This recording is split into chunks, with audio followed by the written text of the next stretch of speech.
पहला question, find the angle of incidence for रे of light travelling from a medium of refractive index √2 to the medium of refractive index 1 so that it just grazes along the surface of separation. grazes का मतलब surface के साथ चलना, साथ चलने का मतलब एंगल क्या बनना 90.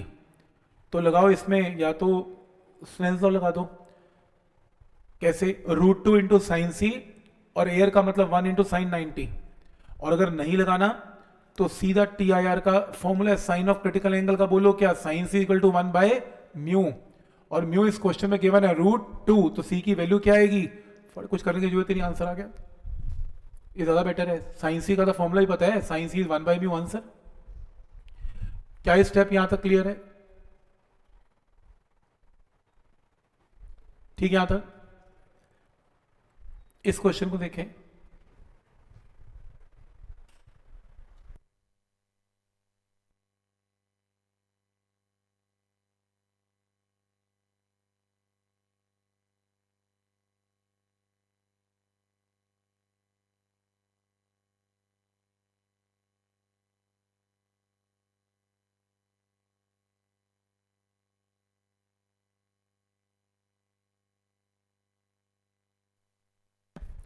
क्वेश्चन है the velocity of the light in liquid is given, v given है और एयर के अंदर गिवन है c गिवन है. तो रूल नंबर 1, म्यू क्या होता है? c by we. c पता है, v पता है, डिवाइड करो, क्या आएगा? म्यू. रिफ्रैक्टिव इंडेक्स आ गया. क्या निकालना है? Critical angle. क्रिटिकल एंगल क्या होता है? Sine C is 1 by mu. Mu की वैल्यू पुट कर दो, आंसर सही.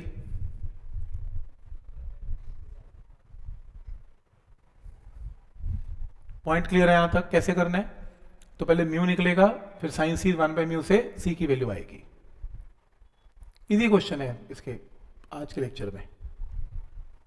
ठीक है, ऑब्वियसली सारे इजी नहीं होंगे, कुछ तो आगे कुछ दिमाग लगाएगा, वो प्रैक्टिस से ठीक हो जाएंगे. बट पहले बेसिक लगाना सीख लो आज के लेक्चर में कि कैसे लगेगा हर जगह साइन सी. ये लो, एक ऑप्टिकल फाइबर है, म्यू की value 1.72, surrounded by glass coating 1.50, तो म्यू की value 1.7 to 1.50. Find critical angle for total internal reflection at fibre glass interface. Critical angle निकालो. दो तरीके हैं. टीआईआर होने के लिए लाइट को इमेजिन कर लिया कि डेंसर से रेयर जा रही है, तो डेंसर में कितना c और रेयर में कितना 90. 90 क्यों? क्योंकि क्रिटिकल एंगल के ऊपर एंगल ऑफ रिफ्लेक्शन हमेशा क्या होता है? 90. या तो स्नेल लॉ लगा लो, 1.72 into sine of c, 1.50 into sine of 90, cross multiply करके साइन सी निकाल दो. साइन रिवर्स में छोड़ दो तो भी चलेगा. नहीं तो एक और शॉर्टकट बताता हूं, ये ज्यादा बेटर है. साइन सी का फॉर्मूला क्या करवाया आज? 1 अपॉन म्यू.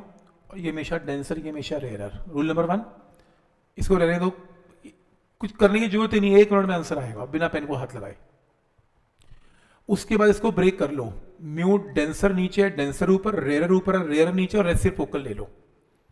साइन सी का फॉर्मूला याद कर लो, mu R by mu D.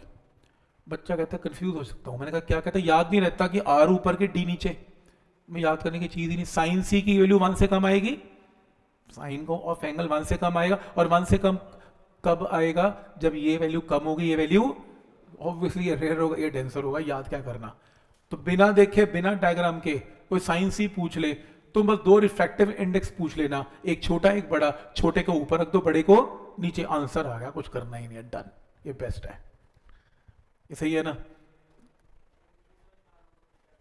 ऐसा है, ये ऐसे एंगल्स पेपर में आएंगे नहीं, नहीं आएंगे, बिल्कुल नहीं आएंगे. आपको कैसे ऐसा आते क्यों है? फिर दिए क्यों ये?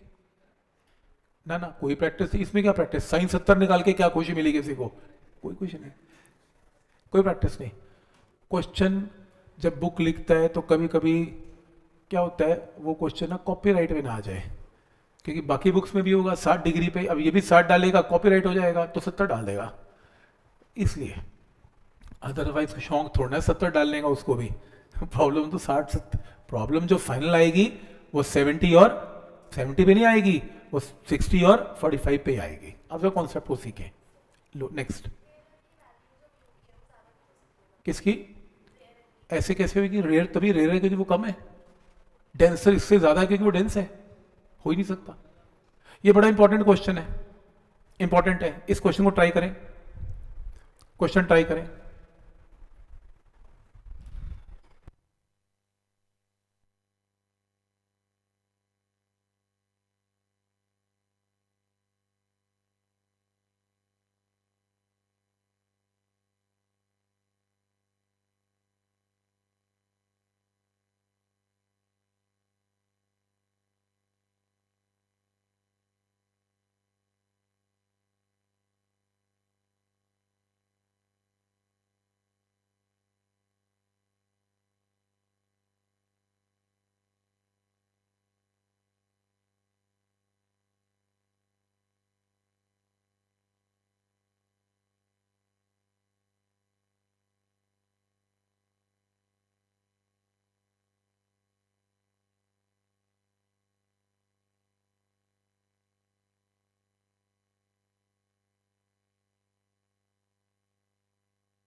क्वेश्चन की, ये ना एनसीईआरटी में बहुत ज्यादा आता है क्वेश्चन प्रिज्म वाला। कह रहा है रे पी क्यू, और एक और चीज ये ना सोचना, डायग्राम देगा आपको, वो डायग्राम सिर्फ इतना देगा, रे पी क्यू, बस इतना डायग्राम है। वो कहेगा रे पी क्यू एंटर करता है, 90 डिग्री पे से हिट करता है, डायग्राम खुद बनाने को बोलेगा। कैसे? क्योंकि वो नॉर्मल के साथ जा रही है तो लाइट ने बेंड नहीं होना फर्स्ट सरफेस पे, पॉइंट नंबर 1, सीधी हिट करेगी। फिर दो चीजें हो सकती हैं, अगर तो टी आई आर हो गया फिर तो लाइट ऐसे आ जाएगी, और अगर टी आई आर ना हुआ तो लाइट क्या हो जाएगी? रिफ्रैक्ट हो जाएगी। वो बोलेगा कि बताओ लाइट का टी आई आर होगा या लाइट रिफ्रैक्ट होगी, डिसाइड करके बताओ। और कई लोग जिनको फिजिक्स नहीं आती वो शक्ल देख के बताने की कोशिश करेंगे, ऐसा शक्ल देख के बता दोगे। टी आई आर की कंडीशन क्या है? If angle of incidence is greater than critical. अब क्रिटिकल ढूंढो पहले कितने है। क्रिटिकल एंगल क्या है? साइन सी इज 1/μ, म्यू आपको गिवन है, यहां से साइन इनवर्स निकाल के, ऐसा खैर वैल्यू तो नहीं आएगी पर ठीक वैल्यूज आएंगी। सबसे पहले क्रिटिकल एंगल आएगा, मान लो कितना आ गया 41.8, ऐसा एंगल नहीं आएंगे, नॉर्मल आएंगे, मान लो 60 डिग्री 30 डिग्री कुछ तो आएगा, तो आपने सी निकालना है, ऐसे निकल गया।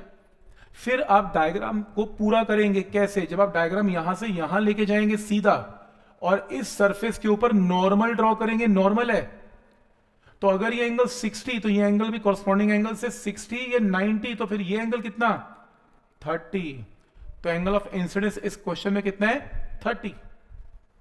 ये 30 डिग्री भी आप ही ने ड्रॉ करना है, ये बना के नहीं देगा आपको। तो ये डायग्राम, ये मिनिमम लेवल क्वेश्चन है जो एक्सपेक्ट करता है टीआईआर में। वो चाहता है कि आप ये डायग्राम बनाएं, यहां एंगल ऑफ इंसिडेंस बनाएं और क्रिटिकल एंगल निकाल लें, क्योंकि आपका क्रिटिकल 41.8 है और क्योंकि एंगल ऑफ इंसिडेंस सिर्फ 30 है which is less than critical, तो टीआईआर नहीं होगा, टीआईआर नहीं होगा। तो क्या होगी? रिफ्रैक्शन होगी। रिफ्रैक्शन में आपने लाइट को आगे पास कर देना है, और अगर ये एंगल बड़ा हो जाता, 30 डिग्री बड़ा होता टीआईआर से, फिर लाइट ऐसी की जगह डायग्राम अंदर की तरफ बनाते हैं और शो करते हैं कि टीआईआर हो गया। पॉइंट समझ में आ रहा है यहां तक? कैसे सोचना है इसमें? पॉइंट क्लियर है? इसमें रिफ्रैक्शन क्यों हो रहा है? क्योंकि एंगल ऑफ इंसिडेंस जो है ग्रेटर देन क्या आ रहा है? लेस देन क्या आ रहा है? क्रिटिकल। क्रिटिकल बड़ा है और आपका angle of incidence greater than critical नहीं हो पाया, तो सिंपल क्या करना है आपने इसमें? टीआईआर नहीं लिखना, तो रिफ्रैक्शन करना है। और हो सकता है कल को आपसे ये पूछ ले रिफ्रैक्शन एंगल भी बताओ, तो Snell's law, mu of glass यानी कि 1.5 इंटू साइन 30, 1 यानी कि रिफ्रैक्टिव इंडेक्स एयर का 1 है इंटू साइन ऑफ आर। ये देखो पूछा नहीं इसने पर मैंने वैसे बता दिया। फिर स्नेल्स लॉ लगा के आपको साइन आर की वैल्यू निकालनी है। पॉइंट समझ में आ रहा है कि कैसे सोचना है इस क्वेश्चन को? ठीक है यहां तक? जैसे find maximum angle of refraction, r की वैल्यू मैक्सिमम बताओ, when a ray of light is refracted from glass to air. R की वैल्यू मैक्सिमम 90 होगी, 90 से ऊपर हो भी नहीं सकती। क्यों? साइन 90 क्या है? 1। अगर मैं स्नेल्स लॉ लगाऊं तो आर की वैल्यू ग्रेटर देन 90 होनी भी नहीं गई, साइन 90 की मैक्सिमम वैल्यू 1 है, तो लास्ट वैल्यू 90 लिख दो, डन हो गया। क्योंकि उसके बाद तो लाइट रिफ्लेक्ट हो जाएगी, रिफ्रैक्ट तो हो भी नहीं पाएगी, तो आपका एंगल क्या आएगा यहां पर? 90। पॉइंट क्लियर है यहां तक? नेक्स्ट, इस क्वेश्चन को करने से पहले एक चीज समझ लो। अगर आपके पास एक पानी की सरफेस है, ये वाटर की सरफेस है और ये बल्ब है, बल्ब ऑन हो गया, लाइट हर तरफ एमिट करेगा, इधर भी करेगा, रिफ्रैक्ट हो गई, इधर भी करेगा, रिफ्रैक्ट हो गई, इधर भी करेगा, और एक पॉइंट पे टीआईआर भी हो जाएगा, ये क्रिटिकल एंगल बनाएगा, यहां भी क्रिटिकल एंगल बनाएगा, और अगर एंगल इससे भी ज्यादा है तो फिर क्या हो जाएगी? टीआईआर हो जाएगी। तो अब ये सोच रहे हो कि आप एक पॉन्ड के नीचे, वाटर के नीचे बल्ब जलाओगे, लाइट हर तरफ से आएगी? नहीं आएगी, कुछ एरिया में से वापस बाहर आएगी, बाकी में से नहीं आएगी, क्योंकि बाकी में लाइट पानी के अंदर वापस चली जाएगी। तो कितने पोर्शन में लाइट बाहर आएगी जब तक उसका ये एंगल क्या नहीं बन जाता? क्रिटिकल। क्योंकि क्रिटिकल के बाद तो लाइट कहां चली जाएगी? पानी के अंदर वापस चली जाएगी। तो ये एरिया का निकालना होता है। तो इतने, क्योंकि ये सोर्स है, लाइट ऐसे भी जा रही है, 3D देखो ना, इधर भी जा रही है, इधर भी, इधर भी, इधर भी, तो आपका पूरा सर्कल बनेगा जिसमें से लाइट बाहर आएगी। ये कॉन्सेप्ट है इसमें। इस कॉन्सेप्ट के ऊपर ये क्वेश्चन है। एक ल्यूमिनस ऑब्जेक्ट एस को नीचे प्लेस कर दिया, बिग पूल है of liquid of refractive index mu, और लाइट हर डायरेक्शन में जा रही है। What happens to the ray beyond the circle, वो कह रहे हैं सर्कल में से लाइट आई, सर्कल के बियॉन्ड क्या हुआ, कहते हैं लाइट बाहर नहीं आई, तो लाइट की क्या हो गई, TIR हो गई, और लाइट बाहर आने की बजाय अंदर हो गई। पहला आंसर क्लियर है, सर्कल में से लाइट आएगी लेकिन सर्कल के बाहर नहीं आएगी। नंबर 2, अगर वो लाइट सर्कल में से बाहर आएगी, सर्कल का रेडियस बताओ क्या है, और एरिया बताओ सर्कल का जिसमें से लाइट बाहर आएगी। रूल नंबर 1, जब लाइट यहां से बाहर निकलेगी आखिरी बार, क्योंकि इसके बाद तो लाइट अंदर रह जाएगी, लास्ट वैल्यू क्या है ये, तो ये एंगल क्या है, क्रिटिकल, तो ऑल्टरनेट एंगल से ये एंगल भी क्या है, क्रिटिकल, ऐसे ये क्रिटिकल तो ये भी क्रिटिकल। तो डायग्राम क्लियर है, और ये हाइट आपको h गिवन है और रेडियस r है, तो इस ट्राइंगल में बोलो साइन c क्या है, या साइन ऑफ IC के 1/μ, यहां पे साइन ऑफ IC के 1/μ।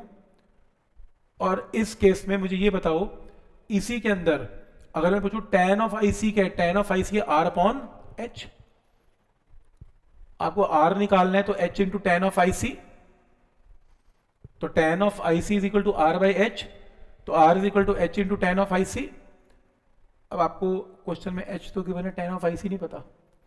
दो तरीके हैं, साइन ऑफ IC पता है, साइन ऑफ IC का राइट एंगल ट्राइंगल बना लो, क्या होगा 1/μ, तो पाइथागोरस लग गई ये रही, पाइथागोरस। बोलो tan ऑफ IC क्या है, 1/this, सीधा पुट कर दो tan ऑफ IC की जगह, ये करने की जरूरत नहीं, 1/√ऑफ μ² - 1 का अंडर रूट। ये देखो कुछ मैंने लंबा कर दिया उल्टा, आप ये राइट एंगल ट्राइंगल से कुछ ना करो, h into tan of IC बोलो कितना है, 1/√ऑफ μ² ये लो, रेडियस आ गया, ये रेडियस आ गया।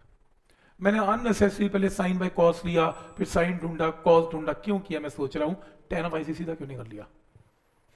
सही है, रेडियस आ गया, रेडियस आ गया तो एरिया क्या होगा, कई लोग ना फॉर्मूला याद करते हैं रेडियस का, h/√ऑफ μ² - 1, बुक्स पे लगाती हैं ये फॉर्मूला, h/√ऑफ μ² - 1, पर मेरे को याद नहीं है, मैं तो नया ट्राइंगल ही बनाऊंगा।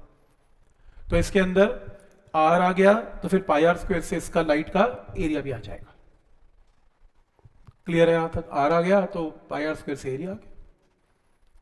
कोई डाउट इसमें, क्या लॉजिक है, समझ में आता है यहां तक, आपने फॉर्मूला याद कर सकते हो, अच्छी बात है, वैसे मेरे को याद नहीं है, मैं तो ये ट्राइंगल देख के tan ऑफ IC से r/h से r निकाल लूंगा, और जो tan ऑफ I चाहिए होगा मैं साइन C से निकाल ही लूंगा, क्योंकि एक बार मेरे पास साइन I पता है तो मैं tan I भी निकाल सकता हूं। पॉइंट क्लियर है यहां तक, ठीक है यहां तक। जैसे अगला क्वेश्चन सेम कर दिया उसने, कह रहा है फिर से क्वेश्चन सॉल्व करते हैं, इस बार वैल्यूज के साथ करते हैं। कह रहा है लिक्विड है जिसका रिफ्रैक्टिव इंडेक्स 1.5 है, पानी का रिफ्रैक्टिव इंडेक्स 1.5 है, एक सिलेंड्रिकल जार है, सिलेंड्रिकल जार तो कितना भी बड़ा हो सकता है, 20/20 का सिलेंड्रिकल जार है, रेडियस भी सिलेंड्रिकल जार का 20 और हाइट भी 20 है।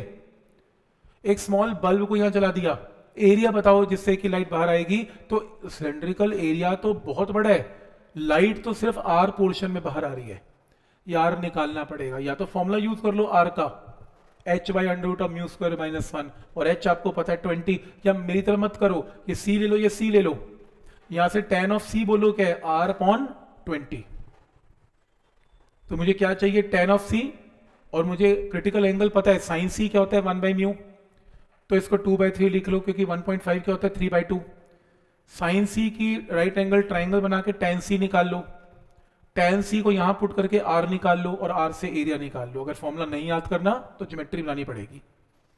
आइडिया समझ में आ रहा है कैसे बनेगा, ये हमेशा R बनेगा, इसमें ये H बनेगा, और tan ऑफ C क्या बनेगा, R/H बनेगा। तो आइडिया क्लियर है, फॉर्मूला याद करना है फॉर्मूला कर लो, नहीं तो ऐसे करना है तो ऐसे कर लो, एक ही बात। ठीक, पॉइंट समझ में आ रहा है कि क्या लॉजिक है इसका, इजी है ओवरऑल TIR, ऐसा भी नहीं है बहुत मुश्किल, NCERT लेवल तो मुश्किल नहीं है, एटलीस्ट मेरे को इतना पता है। ठीक है, ये रिपीट है, सेम सेम क्वेश्चन, इसकी जगह एक काम करो, इसकी जगह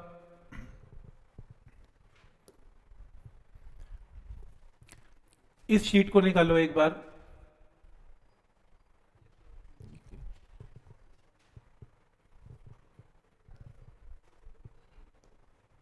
ये हो गया,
ये देखो क्वेश्चन है, find the direction in which fish under water sees the setting sun. अब फिश भी देखना चाहती है सनसेट कैसा होता है, चलो उसको दिखाते हैं। ये देखो, आपको देखना क्या है, ये सनसेट हो तो गया ना, फिश को गलत दिखता है, प्रॉब्लम है फिश की। देखो क्या, उसकी भी गलती नहीं, प्रॉब्लम यह है कि सनसेट के हिसाब से सन यहाँ आएगा तो सनसेट माना जाएगा, हॉराइजन जो हॉराइजन है उसके नीचे गया तो सन नहीं दिखेगा। ध्यान आगे प्लीज, सन यहां पर है, अगर सन यहां पर है तो ही उसको दिखेगा, तभी वो मानेगी सनसेट है। अब यहां का मतलब है कि रे यहां से निकलेगी बिल्कुल सरफेस के साथ, और यहां पे एंटर करेगी, क्रिटिकल एंगल वाला सेम, अगर रे यहां से आ जाएगी, यहां से एक ही रास्ता फॉलो करेगी, तो ये एंगल क्या होना चाहिए, क्रिटिकल। तो अगर फिश क्रिटिकल एंगल पे खड़ी हो तो सन उसको यहां दिखना शुरू हो जाएगा, ऐसा लगता है उसे, क्योंकि ऑब्वियसली सनसेट का मतलब सन यहां पर है, और देखना क्या चाहती है फिश, सन। सन एक ऑब्जेक्ट है, तो रेज सन से निकल के इसकी आंख में जाएगी, और क्योंकि ग्रेजिंगली साथ चल रही है तो एंगल क्या बनेगा, क्रिटिकल। तो जब मैंने साइन ऑफ आई सी निकाला 1/μ, ऐसी वैल्यू नहीं आएगी पेपर में, और सॉल्व किया तो आई सी क्या आया 48.7। तो किसी ने कहा कि क्रिटिकल एंगल 48.7 पे उसको सन दिखेगा, नहीं दिखेगा, सन यहां पर है ही नहीं, सन तो यहां पर है ही नहीं। अब ये क्या चक्कर है, नई कहानी कहां से आ गई, प्रॉब्लम है फिजिक्स तो हमें आती है ना, फिश को तो आती नहीं। तो फिजिक्स वाले बच्चे कहते हैं कि देखो ऐसे रे निकलेगी तो सन दिखेगा, फिश कहती है मेरे को क्या लेना, सन कहां और रे कहां, रिफ्लेक्शन हुई कि नहीं हुई। फिश कहती है मेरी आंख पर सीधी रे आई, मैं तो बिल्कुल सीधी लाइन खींचूंगी, तो ये उसका सनसेट है।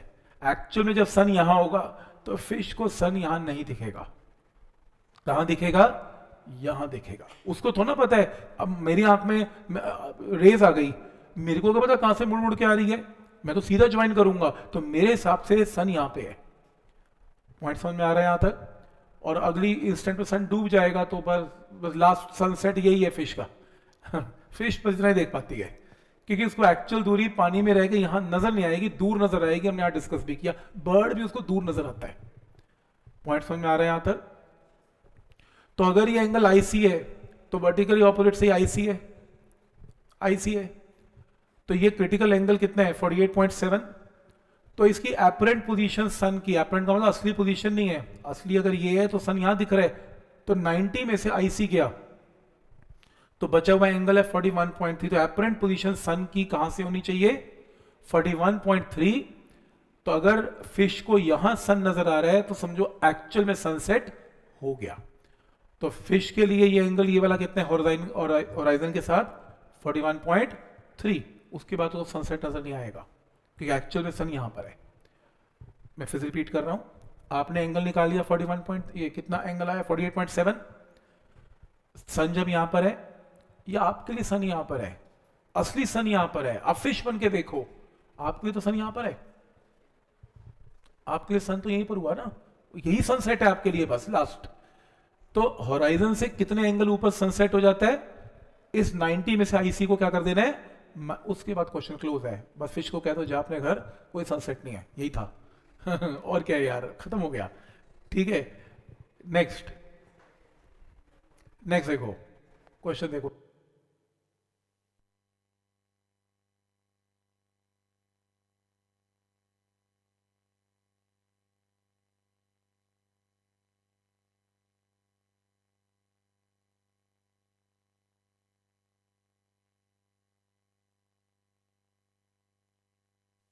क्वेश्चन है कैलकुलेट स्पीड, ये देखो फटाफट देखो, calculate the speed of light in the reflective, ये जो मीडियम है ये देखो, इसमें क्या है गिवन है आईसी, इधर ध्यान से देखो आईसी की वैल्यू क्या निकलती है, इस ट्राइंगल से साफ पता लग रहा है ये 30 ये 40, तो ये कितना 50। साइन ऑफ आईसी बोलो कितना है 30 डिवाइडेड बाय 50, लेकिन क्रिटिकल एंगल की फॉर्म में साइन सी क्या होता है 1/μ, तो साइन सी ट्राइंगल से 30/50, और वैसे क्या होता है 1/μ, सॉल्व करके क्या आ गया म्यू, म्यू क्या होता है c/v, सी आपको पता है v निकाल लेना आंसर। पॉइंट क्लियर है यहां तक कि कैसे करना है इसमें।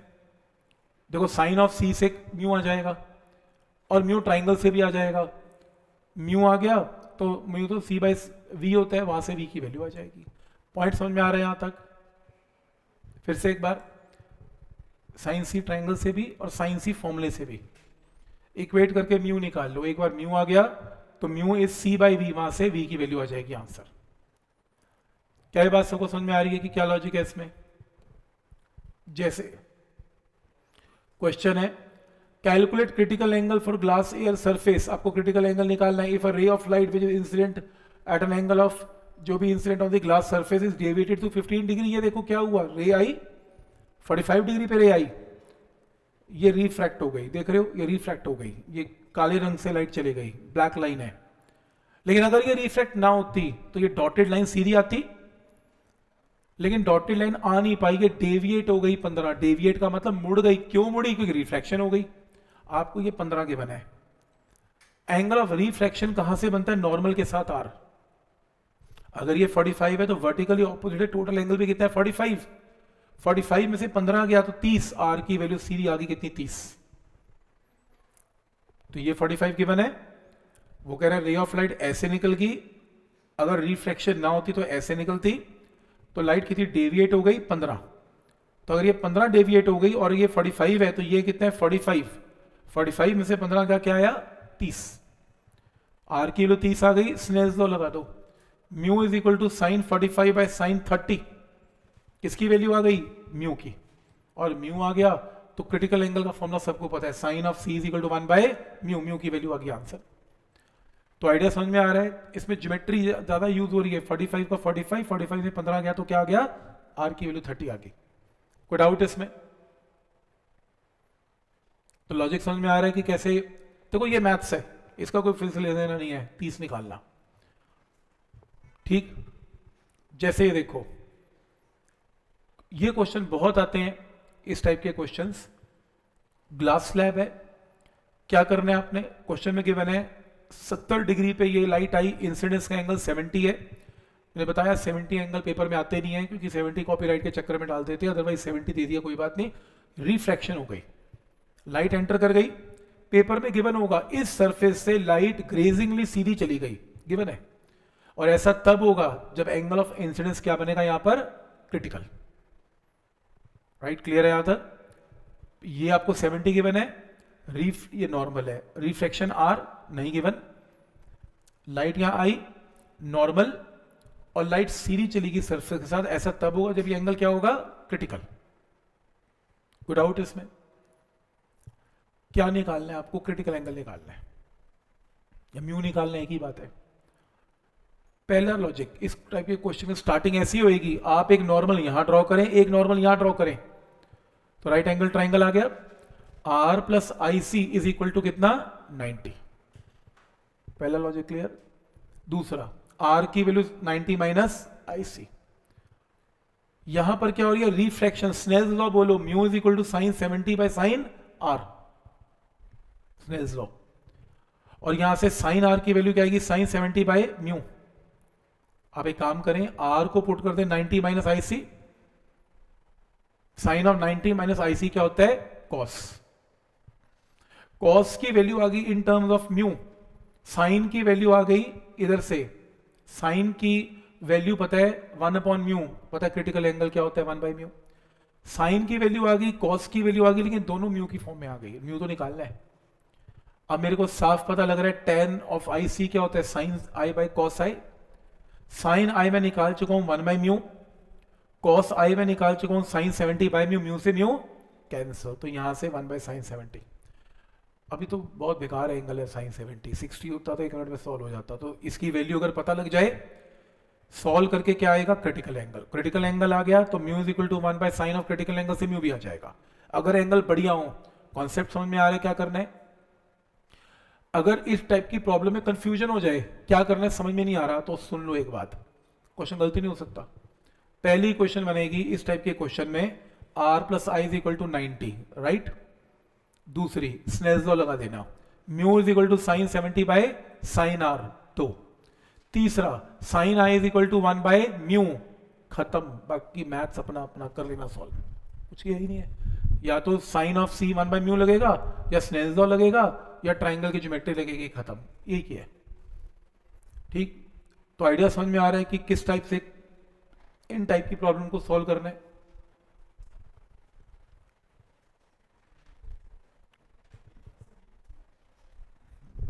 ठीक है।